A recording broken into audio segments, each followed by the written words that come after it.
Good afternoon. Andrew Mountbatten Windsor is now waking up in the UK facing the prospect of going to jail. It follows his arrest at his home on the Sandringham estate over allegations of misconduct in public office.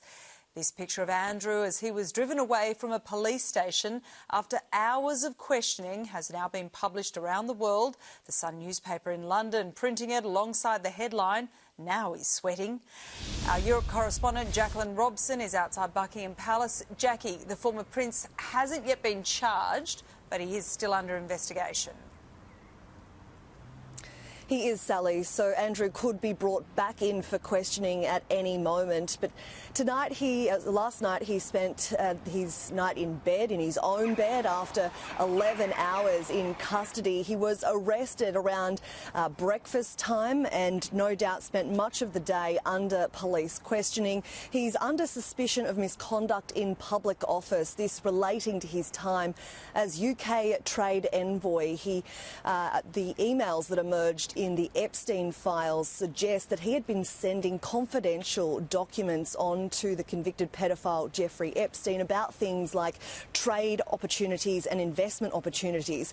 Now, police have searched two of the properties where Andrew has been residing. The search, at least one of those searches, is expected to resume today. But this has rocked the royal family. It's darkest day in 3 centuries, and the king woke to the news just like everyone else. He was not given prior knowledge of his brother's arrest, but Charles did put out a statement quite swiftly where he said, "I have learned with the deepest concern the news about Andrew Mountbatten Windsor. Let me state clearly, the law must take its course. My family and I will continue in our duty and service to you all." And that's what they did today. The royals keeping to their public commitments. The king was out at London Fashion Week. His Princess Anne was out too, visiting a prison. Both of them were throwing questions about how they felt about their siblings' arrest. Your Majesty, how are you feeling after your brother's arrest? What's your reaction to your brother's arrest, Your Royal Highness? Now, this is seen as a win by the victims of Jeffrey Epstein's sex trafficking ring, even though this charge, this offence that Andrew is possibly facing is not related to any sex crimes. His main accuser, Virginia Giuffre, her family has said that this arrest has lifted their heavy hearts just slightly. Sally? All right, thank you very much. Jacqueline Robson outside Buckingham Palace there this morning. By anyone's standards, it is an incredible fall from grace. So how did the former prince come to be arrested and processed like a common criminal? And there could be worse to come, with Andrew also facing investigations over his links with Jeffrey Epstein. Here's our foreign editor, Hugh Whitfield.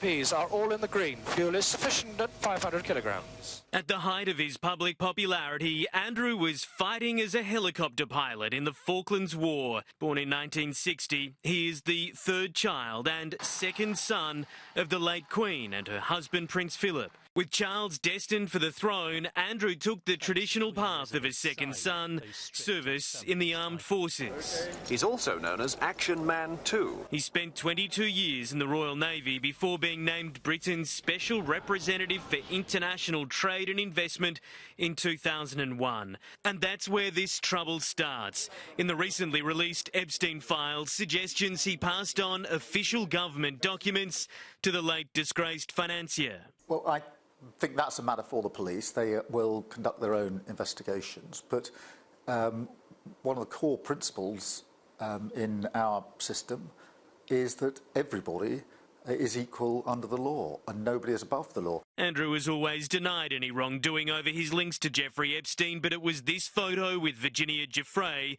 that created a very different royal image, hardly improved by this car crash interview. Do you remember her? No.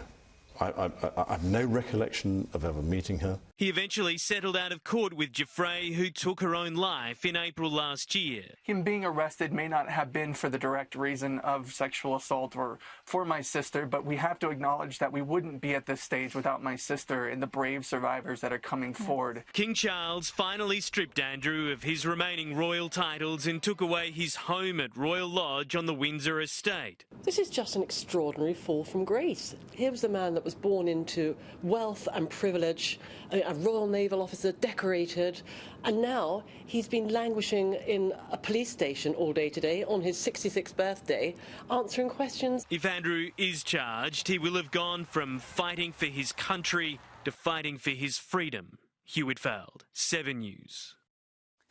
There's a breakthrough for police desperately searching for an elderly Sydney man abducted in a case of mistaken identity. Sam Payne joins us live this afternoon. Sam, police have raided an isolated property at Dural today. That's in Sydney's northwest.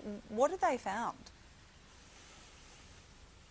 Yeah, good afternoon, Sally. Well, they found what they believe is a place where 85-year-old Chris Bagzarian was being held for at least some point in time. Now, that 85-year-old grandfather was kidnapped last Friday from North Ryde at 5 a.m. and since then it's been a race against time to try and find him.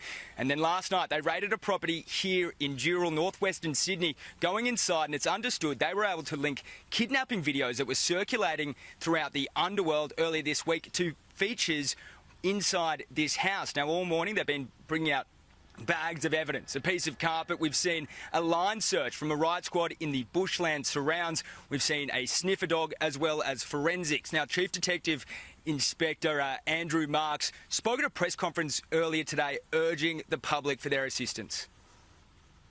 So have you seen people coming and going from that address that does not fit that location, does not fit that area? Even in the greater area of Dural, have you seen people coming and going that don't fit that area or look suspicious to you? So at this point in time, Mr Marks is also adamant and has gone on the record multiple times saying that Mr Bagzarian is the case of mistaken identity, that he was not the target for this kidnapping. Now, texts have circulated and come to light earlier this week, allegedly between the perpetrator and the alleged target's grandson, where they were asking for a ransom. Detective Marks says that is forming part of their investigation at this point in time. As you can see behind me, though, it does remain taped off, and it should remain taped off for some point in time. We've seen police coming and going. We'll have more details on this story tonight, Sally, in the news at 6. All right, thank you very much for the update. Sam Payne there. Detectives have made a bold move in Sydney's escalating crime war, arresting 4 teens over attacks on NRL star Matt Utai and his family. They're facing charges over a firebombing and the shooting that's left the former footballer seriously injured. Rex Quayle reports. 4 teenagers are in custody today, police pouncing after a series of shocking, targeted attacks on the family of alleged gang member Isaiah Utai, including his NRL premiership-winning father, Matt. 6 search warrants were conducted across Riverwood, Guildford, Lilyfield, Villawood and Auburn. 18-year-old Mohammed Hussain and 19-year-old Issa Rijab were arrested and charged on suspicion of firebombing a Guildford West house connected to Utai on Wednesday.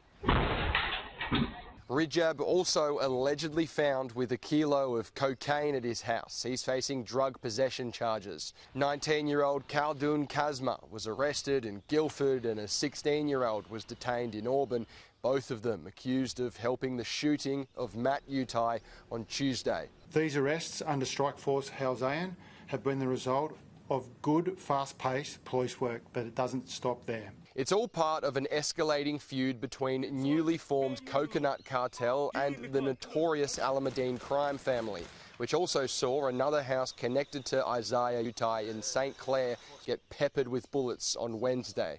There's plenty of suspects still on the run. We'll tell you all about the hunt for them on 7 News tonight at 6 p.m. Despite being urged by Angus Taylor to shut the door on them, the government may have little room to manoeuvre on the return of the so-called ISIS brides from Syria. Insiders say it's not a matter of if they'll return, but when. Here's political reporter Josh Martin. Good afternoon. Ministers say the law sets a very high bar. Section 14 of the Passports Act does give the Foreign Minister powers to cancel and refuse passports, but agencies must find the person is a risk of engaging in conduct that might prejudice the security of Australia. Both the Prime Minister and Opposition Leader have been in Melbourne, Anthony Albanese visiting the Ramadan night market in Dandenong and Angus Taylor at the Adass Israel Synagogue. The focus of debate, though, is on the 11 families at the Roj refugee camp who went to Syria to join men fighting for ISIS. The government has placed a temporary exclusion order on one of the 11 women, but the rest are currently free to return to Australia with their children. Those 11 women have now all been named in the media.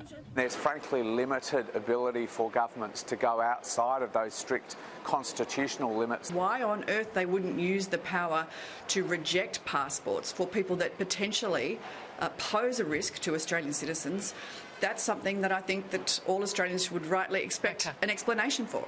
Former Home Affairs boss Mike Pizzullo says the laws don't need to be changed and debate needs to turn to how the ISIS families are monitored when they return to Australia. Boil it all down. They're Australian citizens. Ultimately, whether I like it or not, they will be back here. I think the conversation should be about shutting the door to people who support an ideology that we totally reject in this country. The Australian Federal Police can impose conditions such as curfews on the ISIS brides when they return. All right, thanks very much, Josh. Angelique Opie joins us now with a check on the weather. Hello to you, Angel. A bit of a grey end to the week. So, good afternoon. The cloud cover developed early, but for the most part, Sydney did stay dry. A lovely sunrise set the day in Blacktown before an overcast morning. It was an uncomfortably warm night, 23 degrees in parts of Western Sydney and on the Central Coast, a top of 25 in Terry Hills and Manly, 29 degrees in Wyong, Katoomba, Coolah and 22. About 3 mils of rain recorded there overnight. A light drizzle in Badgerys Creek today. Settled conditions will continue this evening, but we are expecting a rainy change. All the details on when later in the show. So. All right, chat to you then. Thanks, Angel.